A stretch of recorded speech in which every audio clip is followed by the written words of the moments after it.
If you're just now starting a business, it's going to change you. Owning a business is a confidence booster and an ego killer at the same time. Everyone knows someone who has a job and works under someone. There's not many people who work for themselves. There's not many people who know someone who works for themselves. It's an ego killer when you take such a big risk and you don't immediately see the reward. This business, my mom came to me and was really excited about having something for herself, and she's always loved baking, baked goods and stuff like that. I, said I can partner on everything that's not baking because I am not the baker. I don't come up with any of the recipes. I can maybe make some pasta and that's about it. But I was also at the time going through a breakup and I just mentally wasn't there. Like, I was kind of going through the motions. I didn't really have the true confidence that it takes to start a business. It takes so much boldness. It takes so much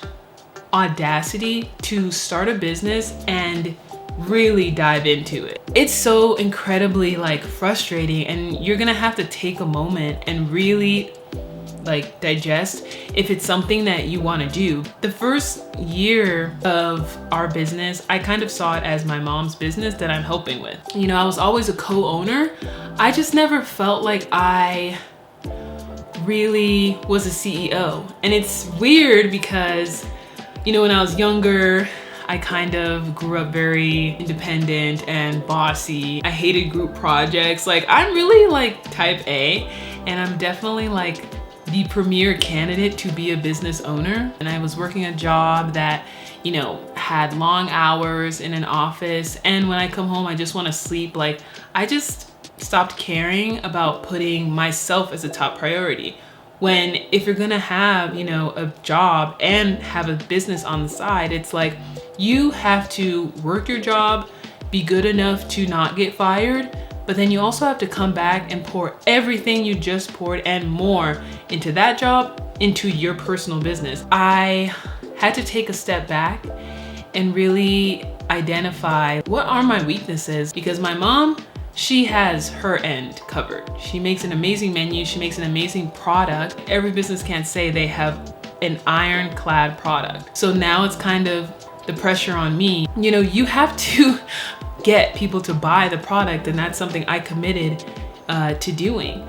So I really had to identify the weakness that I had, which is consistency. I don't want to not carry my weight, and I also don't want to lose sight of what my purpose is. When I have gotten to meet customers in person, I feel like it's just the best feeling in the world. Amazing to see something that you've built on a laptop or in a kitchen, and you have been so focused on something in your room, and then you come and bring your product to the world, and people like it and people want to talk to you. And I love talking to you guys. I'm actually really introverted, but when I'm doing something for the business, I come out of my shell. There's gonna be a huge confidence boost. You're gonna realize if you can stay consistent, if you can push past what you don't like about yourself and what you need to work on, you're gonna realize just how much fight you really have in you. You're gonna realize that you're not a quitter. You're gonna realize that people that are naysayers, or people who don't support you, or people who laugh at you, people who don't get it, people who don't understand what it means to be an entrepreneur, that there's people on the other side. You will start to meet your peers, whether it's in person, online. You'll start to meet people who are taking the same journey that you're taking. It's gonna make you feel really confident, especially if you celebrate every little win. On top of that, what people don't tell you, while there's gonna be tons of people that are oh my God, you're starting a business? Why would you even do that? There's also gonna be people who are so floored. Your business can have one follower, one purchase. People are gonna be you have a business? Since I started, and it's kind of something that, I mildly talk about, if it's brought up or something like that, people are beyond impressed and they don't even know if you made a sale yet. So that in itself should keep you going if you feel like quitting. This is something that matters to people. I used to go through the world, all around us, every single thing, from a gas station, from a store, to the airport, to YouTube, to everything is founded by someone. And I don't know, like, I sound so dumb because you guys are like, girl, I was just going through the world with a mask on. Everything is about business and ownership and having a business. It's possible. There are women who have blazed the trails for us, and it's just up to us to just run in their footsteps. In the Fortune 500 companies, there's 55 women that are CEOs and 2 of them are Black women.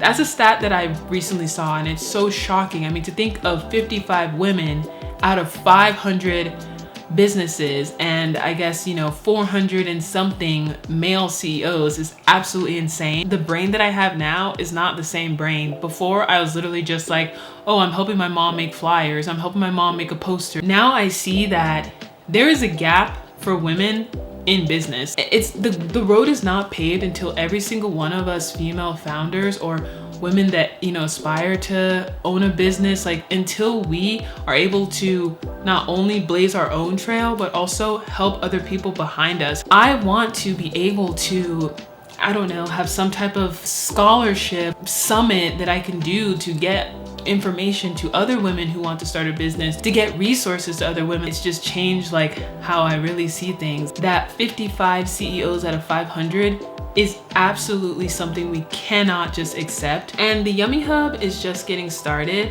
So I know that I'm gonna have like way more things to say as we continue to keep growing. So I don't know, maybe I'll make this like a monthly thing on this channel. I hope to post a lot more. So I'll see you guys in the next one.